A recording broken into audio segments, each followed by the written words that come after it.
Jake Morrison wiped the sweat from his forehead as he flew his small cargo plane across the Mojave Desert. The afternoon sun beat down hard, and the temperature gauge showed 112 degrees outside. He had flown this route 100 times before, carrying medical supplies from Las Vegas to a small clinic in Arizona. It was boring work, but it paid the bills. He was halfway through his flight when he saw something strange in the sky. A bright flash of light caught his eye, followed by a trail of smoke. Something was falling fast, heading straight for the desert below.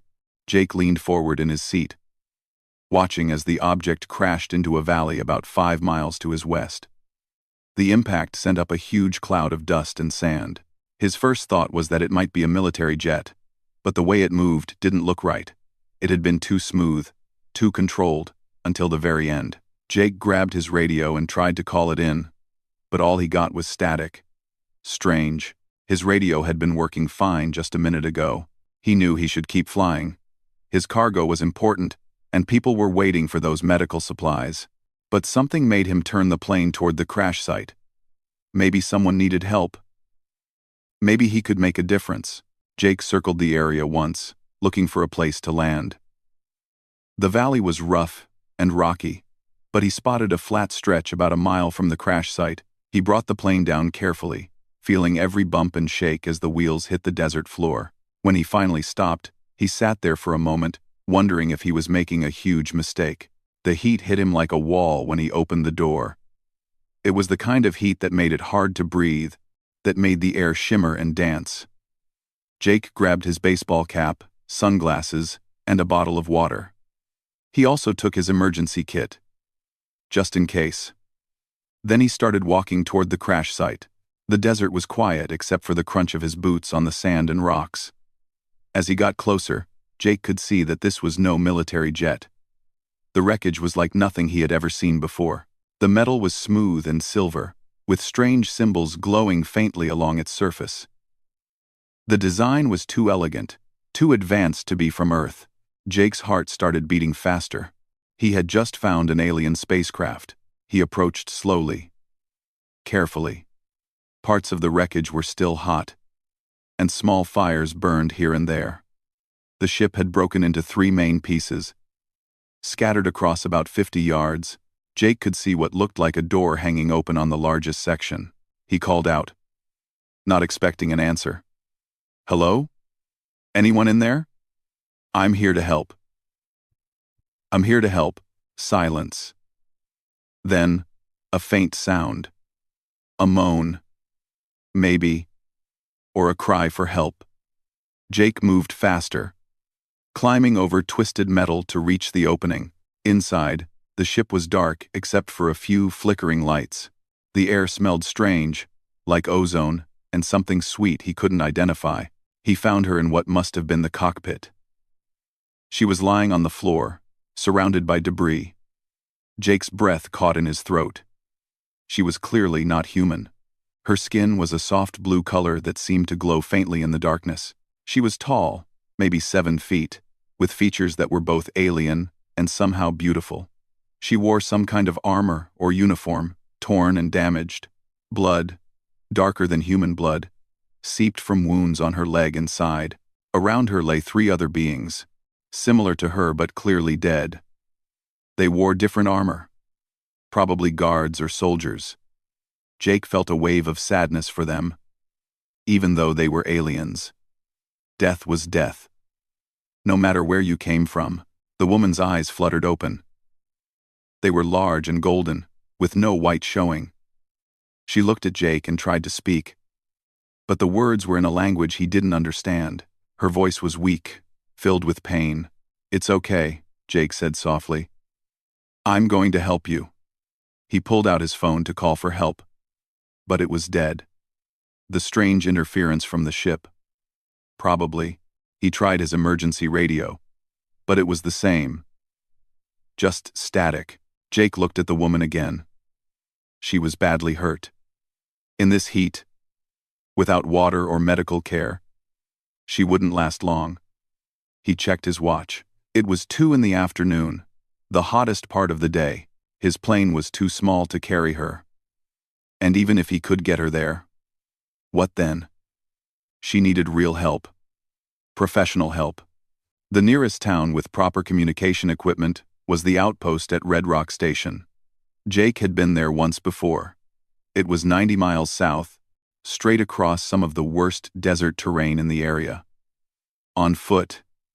In this heat. It would take days. Maybe 5 or 6 days if he was lucky. If he wasn't lucky, they'd both die out there. The woman made another sound, her hand reaching out weakly. Jake took it without thinking. Her skin was hot. Fever hot. She was dying. And she knew it. He could see it in her golden eyes. Jake looked around the wreckage, thinking fast. He found some metal poles that might work as a stretcher frame. There was fabric from seats that he could use. His mind was already planning, even though part of him was screaming that this was crazy. He was just a cargo pilot. He wasn't a hero. He wasn't equipped for this. But he also knew he couldn't leave her here to die. He pulled out his water bottles. 3 of them. That was all he had. He looked at his small first aid kit, his thin emergency blanket, and the tarp he kept in the plane for covering cargo. It wasn't enough. Not nearly enough for 2 people crossing 90 miles of desert. Jake made his decision. He would carry her. He would get her to Red Rock Station. He would do whatever it took. He just hoped it would be enough. Jake worked quickly as the sun began to sink toward the horizon. He used the metal poles from the wreckage and fabric from the ship's seats to build a stretcher. His hands shook a little as he worked. Not from fear, but from the knowledge of what he was about to attempt. 90 miles. In the desert. In summer. He checked the alien woman again. Her breathing was shallow, and her golden eyes had closed.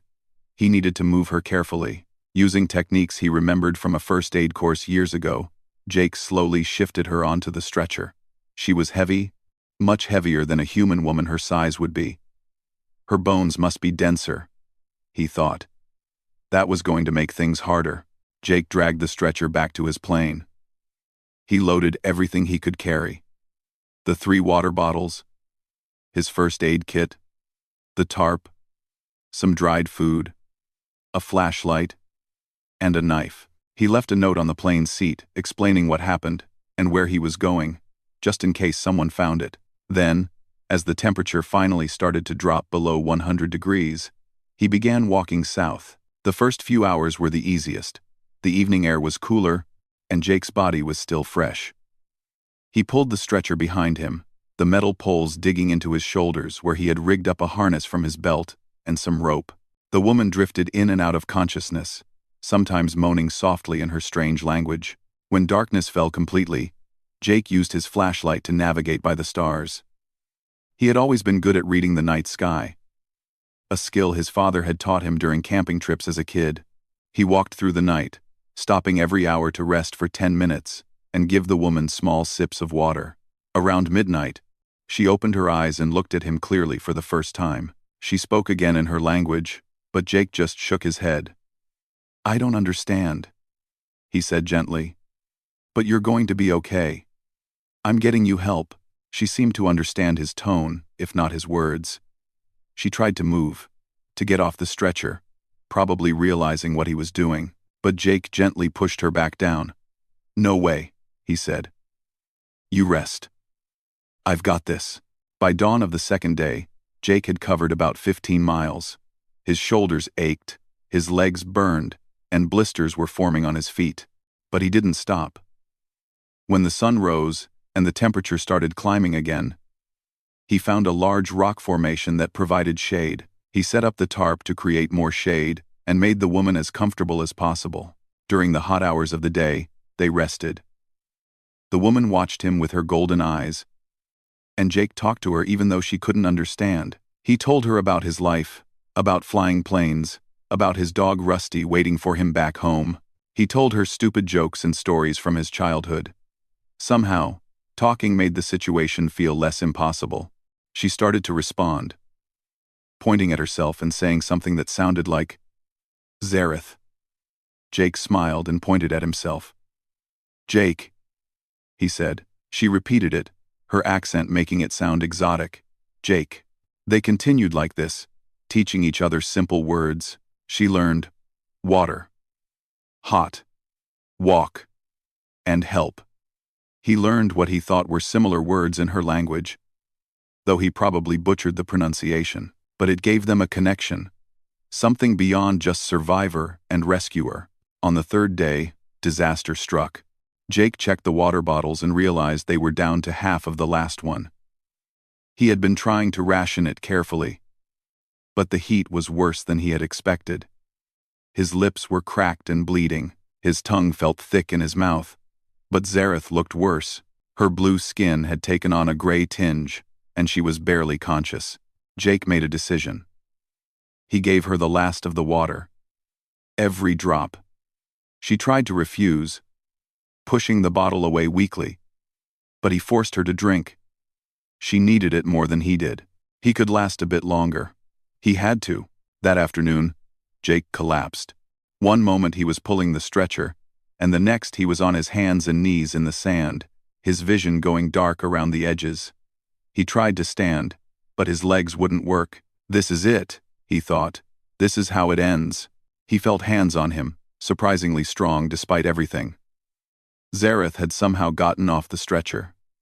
She was dragging him, pulling him toward a small overhang of rock that would provide shade.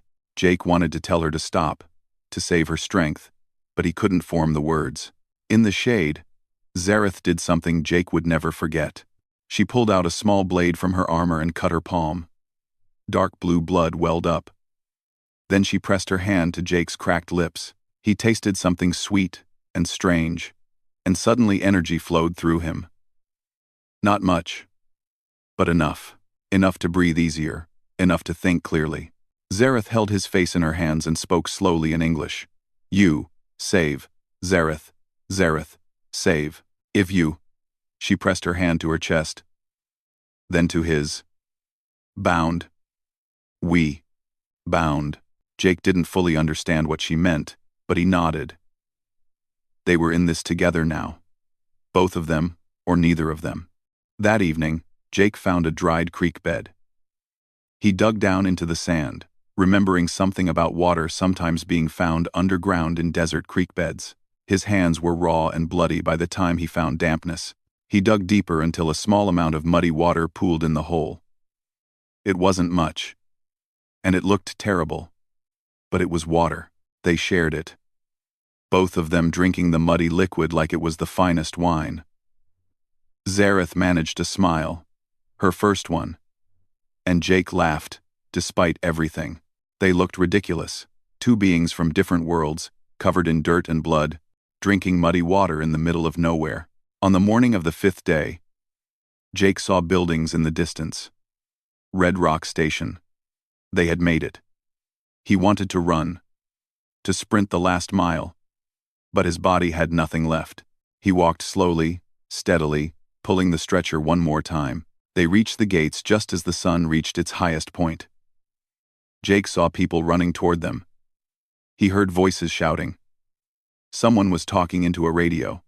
Then his legs finally gave out, and he fell forward onto the hot ground. His last thought before darkness took him was simple. She's safe. We made it.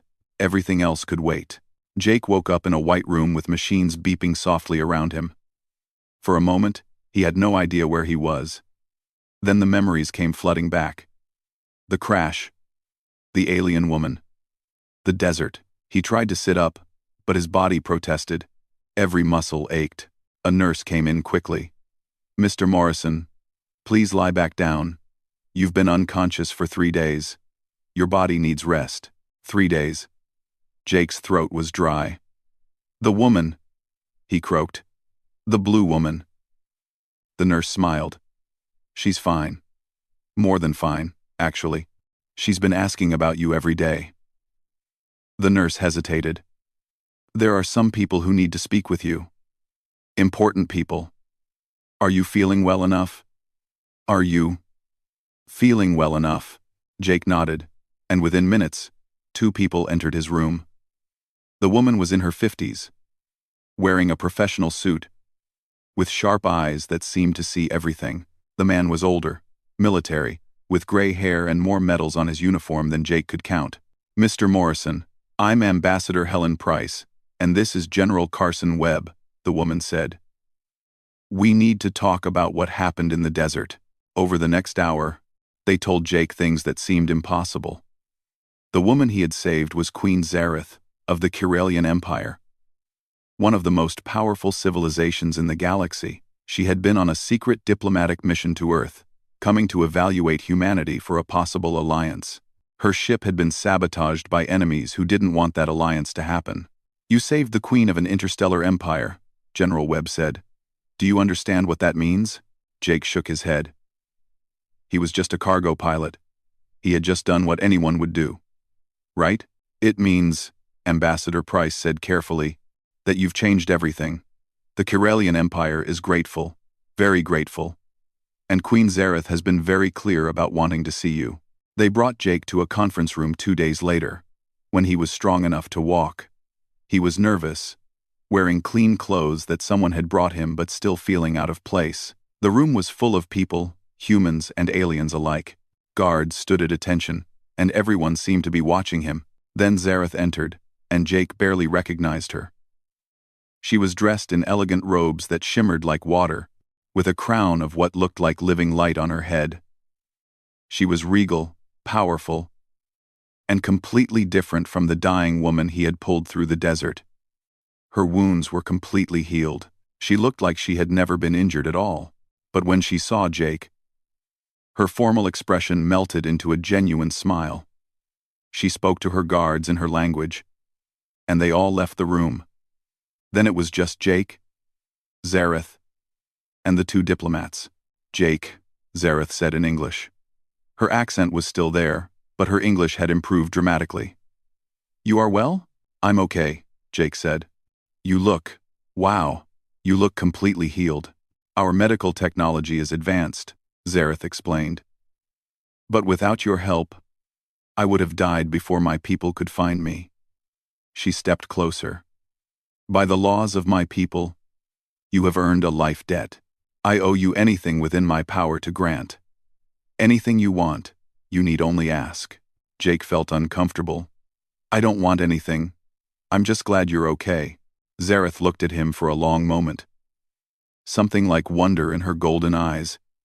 "You ask for nothing? Not wealth? Not power? Not even recognition?" "No," Jake said simply. "I just did what was right." The room was quiet. Ambassador Price and General Webb exchanged glances. Zareth seemed deeply moved. "Then I will ask something of you instead," Zareth said. "By the ancient laws of my people, I claim you as my chosen mate. I wish you to be my husband, the king consort of the Corellian Empire." Jake was sure he had heard wrong. "I'm sorry, what?" "Marriage," Zareth said. "I wish to marry you." Jake looked at the ambassador, who just nodded. He looked at the general, who looked amused. He looked back at Zareth, who was completely serious. "But why? You barely know me. I'm just a cargo pilot. I live in a trailer. I have a dog. I'm nobody special." "You are special to me," Zareth said. "In my culture, such selflessness is the highest virtue. You gave everything, expected nothing, and never abandoned me, even when it meant your own death. That is the kind of person I want beside me. That is the kind of person worthy to help lead my people." Jake sat down heavily in a chair. This was crazy. This was absolutely insane. "I need time to think," he managed to say. The next few weeks were chaos. Jake was assigned a military liaison, a tough woman named Colonel Lisa Martinez, who helped him navigate the political mess he had stumbled into. Earth's government was excited about a potential alliance with the Corellians. The alien empire was divided, with some supporting their queen's choice and others calling it a scandal. But Zareth had also asked to spend time on Earth, and she made it clear she wanted to spend that time with Jake. So, while diplomats argued and politicians schemed, Jake took Zareth to see his world. He took her to a small diner where they served hamburgers and milkshakes. Zareth tried a cheeseburger and declared it surprisingly good for something so simple. Jake taught her to use a jukebox, and they listened to old rock songs while other customers stared. He took her to a county fair. She rode the Ferris wheel and laughed like a child when they reached the top. She won a stuffed bear at a ring toss game using her precise alien reflexes, and she carried it around for the rest of the day. Most importantly, he introduced her to Rusty, his 3-year-old mutt, who had been staying with his brother. Rusty loved Zareth immediately, jumping up on her and licking her blue face. Zareth laughed and scratched him behind the ears, and something in Jake's chest tightened at the sight. They talked during those weeks. Really talked. Zareth told him about her world. Cities that floated in the sky, oceans that glowed at night, and 3 moons that created tides like Earth had never seen. She told him about the weight of being queen, about making decisions that affected billions of lives, about the loneliness of her position. Jake told her about Earth, about music and movies, about football games and lazy Sundays, about his family. His brother, who was a teacher. His mom, who made the best apple pie in Nevada. About his ex-fiancée, who had left him because she wanted someone more ambitious. She was a fool, Zareth said simply. Maybe, Jake admitted. Or maybe she just wanted different things. They were sitting on the hood of his truck, watching the sunset over the desert. The same desert they had crossed together. What do you want, Jake? Zareth asked softly. Truly? Jake thought about it. I want to matter. I want my life to mean something. But I'm scared. Of what? Of failing. Of not being good enough. You're a queen. I'm just... me. Zareth took his hand. In the desert, you were enough. More than enough. You were everything. Before Jake could respond, Colonel Martinez's car came speeding up the road. She got out quickly, her face serious. We have a problem. A Chiralian noble just arrived on Earth. Lord Vecren. He's challenging the engagement. He says Jake needs to prove he's worthy of you, Zareth. He's calling for a formal trial. He's calling for a formal trial. Zareth's expression hardened. A trial of worthiness. What does that mean? Jake asked. It means, Zareth said quietly, that you will have to pass 3 tests. Tests designed for Chiralian warriors and nobles. Tests that will be very difficult for a human. Jake looked at the sunset, then back at Zareth. How difficult? Very few Chiralians pass them, she admitted. And they are designed for our strength and abilities. For you. She trailed off. Jake stood up. When does it start, Jake?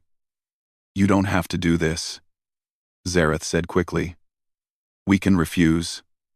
We can. When does it start? Jake repeated. Colonel Martinez checked her phone. 3 days.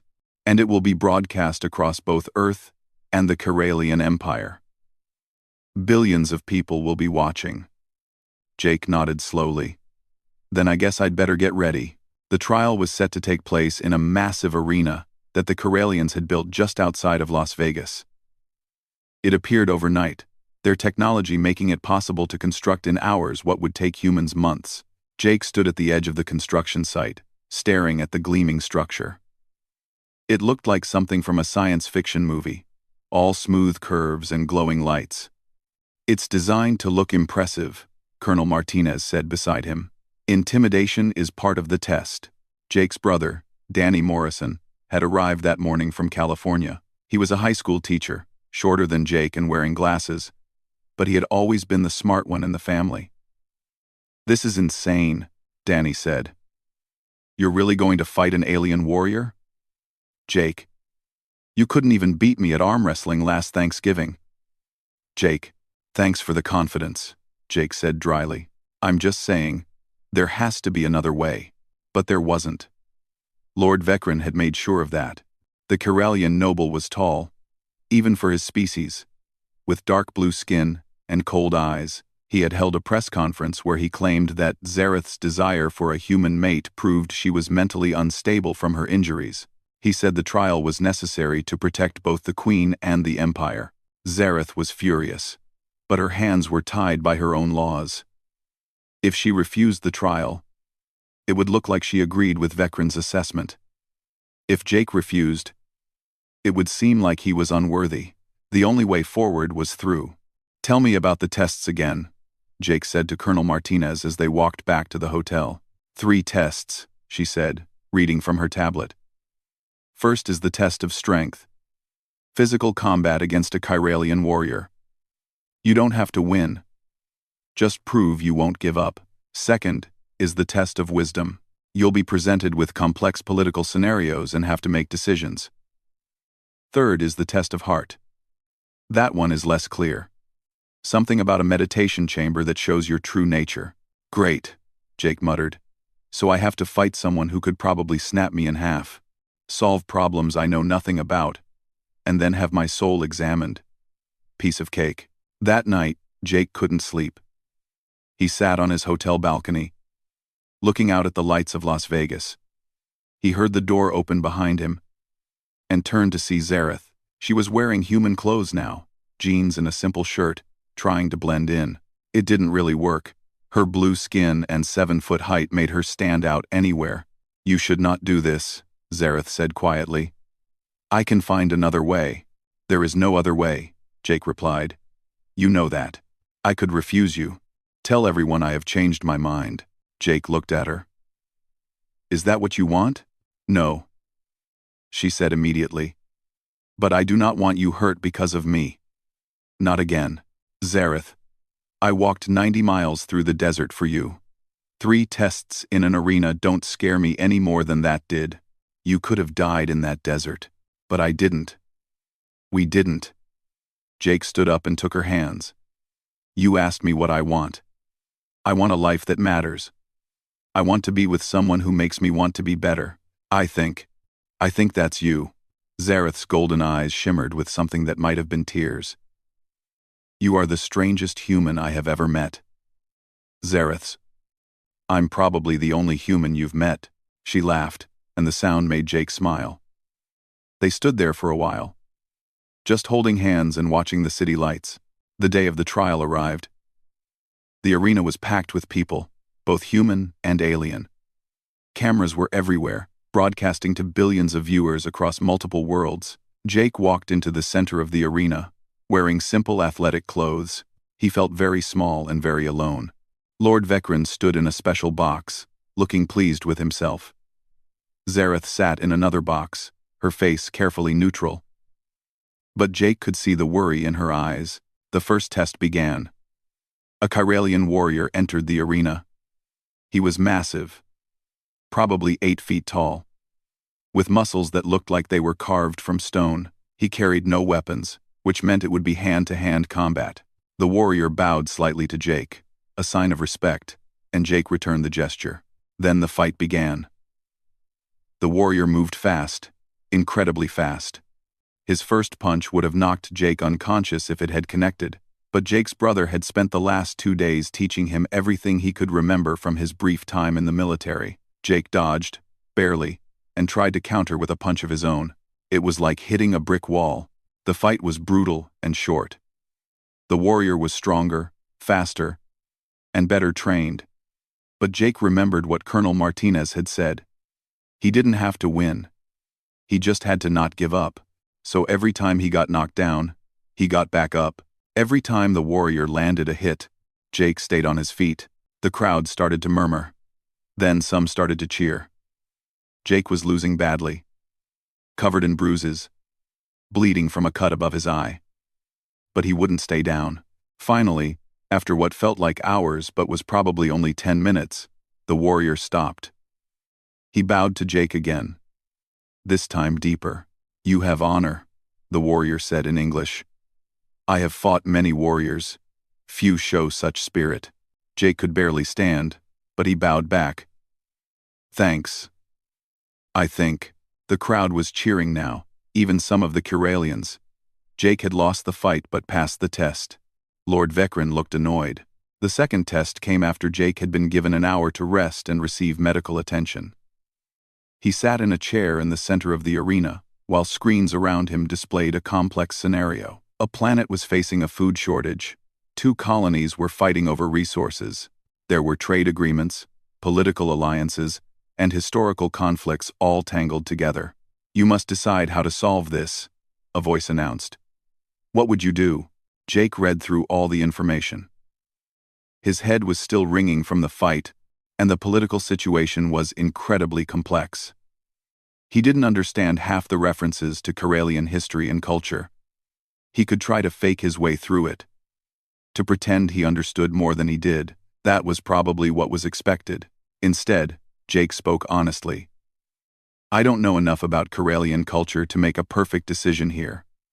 I don't understand all the historical context. But if I was facing this situation with what I do know, I'd start by talking to both sides, really listening to what they need, not just what they want. Then I'd look at the resources available and try to find a solution that gives both colonies something important, even if neither gets everything." He went on, drawing on examples from Earth history, from conflicts he had read about, from basic fairness and common sense. He admitted his limitations but proposed solutions based on human experience with similar problems. When he finished, the arena was quiet. Then one of the Karelian judges spoke. "Your humility is unexpected. Most candidates try to pretend expertise they do not have. Your solutions are simple, but not wrong. You pass. 2 down, 1 to go." But Jake was exhausted. His body hurt everywhere from the fight, and his mind was tired from the political puzzle. He wanted nothing more than to sleep for a week. The third test was announced, the test of heart. Jake was led to a strange chamber in the center of the arena. A circular room made of crystal-like material. Zareth stood as he passed her box, her face full of concern. "Whatever you see in there," Colonel Martinez had told him, "just be honest. The chamber reads your mind, your emotions, your memories. You can't lie to it." Jake stepped into the chamber. The door sealed behind him. Then the crystal walls began to glow, and Jake's world became something else entirely. The chamber filled with light, and suddenly Jake was back in the desert. But this wasn't really the desert. He knew somehow that this was a memory. His memory, being projected for everyone in the arena to see. He watched himself from outside his own body, like watching a movie of his life. There he was, finding the crashed ship. He saw himself climb through the wreckage, saw the fear and uncertainty on his face when he found Zareth. The chamber showed his thoughts, his feelings. The voice of his mind echoed through the arena. "She'll die if I leave her. I can't just leave her." The scene shifted. Now he was building the stretcher, checking his supplies, realizing how impossible the journey would be. His internal voice again. "This is crazy. You'll probably die.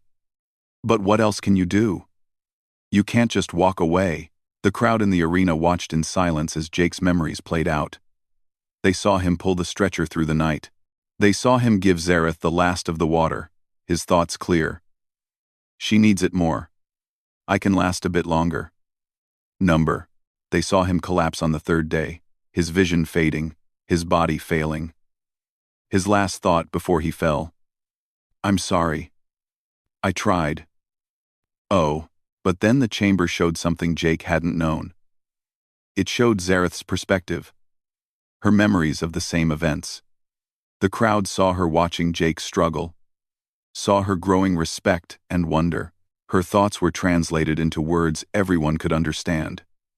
"He is just one man, small and weak by our standards. But he does not stop. Why does he not stop?" The chamber showed Zareth cutting her palm, saving Jake with her blood. Her thoughts in that moment. "This human has honor beyond anything I have seen. He saves me, expecting nothing. How rare. How precious." The memories continued. The muddy water in the creek bed. Both of them laughing despite everything. A moment of connection between two beings who should have been strangers. Zareth's thoughts. "I understand now. This is what my people have forgotten. This is what makes someone worthy. Scenting. Scenting. Scenting." Zareth's thoughts wud. "This is what makes someone worthy." Finally, the chamber showed the last mile. Jake, barely able to walk, still pulling the stretcher. His thoughts were simple. repeated like a prayer. Just a bit further. Just a bit more. She's going to live. That's all that matters. When the memories faded and the lights dimmed, Jake found himself back in the crystal chamber. The door opened, and he stepped out into complete silence. Every person in the arena, human and alien alike, was staring at him. Some of the Chiralians had their hands over their hearts. A gesture he had learned meant deep respect. Lord Vecren stood in his box, his face twisted with anger. He had expected the chamber to show Jake as an opportunist, someone seeking power and wealth. Instead, it had shown the truth. A simple man who did the right thing because it was right, expecting nothing in return. But Vecren had one more card to play. He spoke loudly, his voice amplified through the arena. The human has passed the tests. This I acknowledge. But let us be clear about what acceptance of Queen Zareth's proposal means. Jake Morrison, if you accept, you must leave Earth. You must undergo genetic modification to extend your lifespan to match the Queen's. You will live for centuries, watching everyone you know on Earth grow old and die. You will live in a world alien to you, with customs and laws you do not understand. You will never truly be one of us. Quote, Vecren's words hung in the air. He was right. Jake had been so focused on the tests that he hadn't fully considered what came after. He would have to leave everything behind. His brother, his friends, his dog, his whole world. The arena was silent, waiting for his response. Jake saw Zareth in her box. Her face carefully neutral, but her eyes begging him to think carefully about this decision. Jake walked to the center of the arena. Someone handed him a microphone. He looked up at the thousands of faces watching him, human and alien, and at the cameras broadcasting to billions more. He had never been good at speeches. He had never wanted to be in the spotlight. But right now, he needed to make people understand. I'm just a cargo pilot from Nevada, Jake began. His voice was rough from exhaustion. A few weeks ago, the most important thing in my life was making sure medical supplies got where they needed to go on time. I had a small life, a simple life. I was okay with that. He paused, gathering his thoughts. Then I found Zareth in the desert, and everything changed. I could have walked away. I could have told myself it wasn't my problem, that someone else would find her. But I didn't. You want to know why? Jake looked directly at Zareth. Because when you find someone worth saving, you don't give up on them. Not when it's hard. Not when it seems impossible. You just keep going, one step at a time. He turned back to the crowd. Lord Vecren is right about what I'm giving up. I'll miss my brother. I'll miss my friends. I'll miss Earth. But the desert taught me something. The hardest journeys are the ones worth taking. I walked 90 miles through hell because it mattered. Because Zareth mattered. Jake's voice grew stronger. I'm not perfect. I'm not a warrior or a genius. I don't understand galactic politics. And I'll probably make a lot of mistakes, but I know how to be loyal. I know how to keep going when things get hard. And I know that Zareth is worth it. She's worth everything. He looked at Lord Vecren. You asked if I'm willing to leave Earth, to live among people who will never fully accept me, to spend centuries in a world that's not my own. My answer is yes. Because being with someone who matters, standing beside someone you believe in, that's not a sacrifice. That's a choice. And I choose Zareth. The arena erupted. Humans were cheering. Many Chiralians were making their hand over heart gesture. Even some of Vecren's supporters looked moved. The Lord himself sat down heavily, his face showing defeat. Zareth stood from her box. She moved with such speed and grace that Jake barely registered her movement before she was in front of him. She took his face in her hands and kissed him in front of billions of viewers. The crowd went wild. When they finally broke apart, Zareth was crying, actual tears running down her blue face. You foolish, wonderful human, she whispered. Are you sure? I've never been more sure of anything, Jake said. 6 months later, Jake stood in a different arena. This one on Earth, wearing a suit that was a blend of human and Corellian styles. His brother Danny stood beside him as best man, making jokes to calm Jake's nerves. Rusty was there too, wearing a tiny tuxedo that Zareth had insisted on. The dog looked ridiculous and adorable. The arena was filled with guests from both worlds. Jake's mom sat in the front row, dabbing at her eyes with a tissue. She had cried when he told her about leaving Earth, but she had hugged him tight and told him she was proud. "You always did have a big heart," she had said. Across from the human guests, Corellian nobles and officials sat in their elegant robes. Not all of them were happy about the marriage, but after the trial, none of them could argue against it. The test of heart had shown the truth of Jake's character, and even Corellians who didn't like humans had to respect that. Zareth entered, and Jake forgot how to breathe. She wore a dress that seemed to be made of starlight, flowing and changing colors with her movement. Her crown was smaller today, delicate, but no less regal. She was the most beautiful thing he had ever seen. The ceremony was a blend of both cultures, human vows and Corellian bonding rituals. When they exchanged rings, Jake's was a simple gold band, while Zareth's was made of a metal that didn't exist on Earth, shimmering with inner light. When they kissed, sealing the marriage, fireworks exploded overhead, both traditional Earth fireworks and Corellian light displays that painted the sky with colors Jake had never seen before. The celebration lasted for 3 days. There was human food and Corellian delicacies, Earth music and alien songs. Jake's friends from his old life mixed with dignitaries from across the galaxy. Danny spent most of the party talking excitedly with Corellian scientists about their technology. Rusty made friends with everyone, including a Corellian ambassador who had never seen a dog before. On the last night of the celebration, Jake and Zareth stood on a balcony overlooking the city. In a week, they would leave for the Corellian homeworld. Jake would undergo the genetic modifications that would extend his life. He would learn to be a prince consort, to help Zareth rule an empire. "Are you scared?" Zareth asked, holding his hand. "Terrified," Jake admitted, "but also excited. Is that weird?" "No," Zareth said, smiling. "It is perfect, just like you." They stood there together, watching Earth's single moon rise in the sky. Soon, Jake would see skies with 3 moons. He would see floating cities and glowing oceans. He would face challenges he couldn't even imagine yet.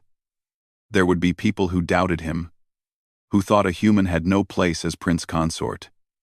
There would be hard days and difficult decisions, but he wouldn't face them alone. Zareth would be beside him, and he would be beside her, just as they had been in the desert, one step at a time, refusing to give up, proving that sometimes the greatest strength comes not from power or technology, but from the simple human act of choosing love over fear. A year later, Jake would stand before the Galactic Council and help negotiate Earth's entry into the galactic community. 5 years later, he would save Zareth's life again, this time from an assassination attempt, proving that humans could be warriors when needed. 10 years later, they would have their first child, a daughter with blue skin and her father's stubborn determination. But that was all in the future. Tonight, on their last night on Earth, Jake Morrison was simply a man holding the hand of the woman he loved, ready to walk 90 miles more, if that was what it took. Ready to walk forever? Actually, because some journeys never end, they just keep getting better.